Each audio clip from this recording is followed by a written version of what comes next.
এরকম আপনি পারেন এরকম করে কল করবেন, স্লাইস করবেন, স্লাইস করার পরে এরকম করে আমরা কোনো কোনো কিছু করার লাগে না, পানি শুকান লাগে না, করার লাগে না, খালি ধুইয়া আমি এরকম তেলের মধ্যে দিয়ে দিচ্ছি।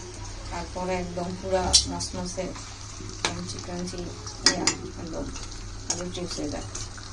অনেকে দেখা যায় করতে হয়, সিদ্ধ করতে হয়, করতে হয়, কোনো কিছু করার লাগে না, খালি কাটবেন, ধুইবেন আর এরকম তেলের মধ্যে দিয়ে দিবেন, তাহলে আলুর চিপস হয়ে যাবে।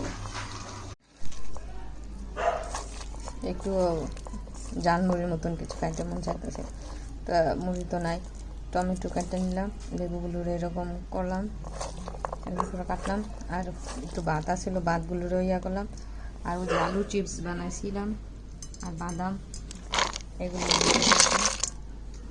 এরপরে একটা রুটি পাতড়া ছিল, কাটা পিঠা বানাইছিলাম, ওইটা ওইরকম করে শক্ত শক্ত হয়েছে, এরকম করে দিতেছে।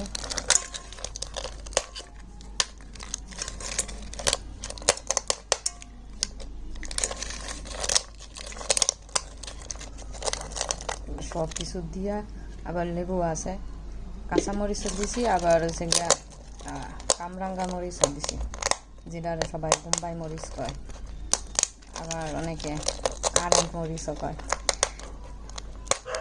সব কিছু দিয়া একটু টক টক করে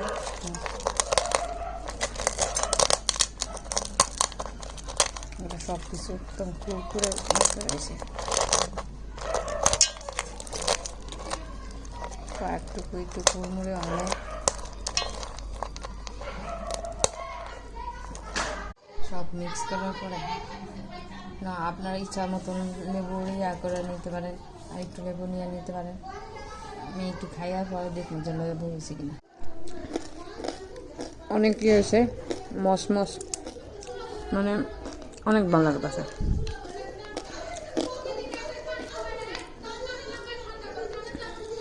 যদি আপনাদেরও এরকম মানে কিছু না থাকে, তা এরকম ভাত এগুলো সব কিছু দিয়ে বানায় খাইতে পারেন, অনেক মজা হয়েছে।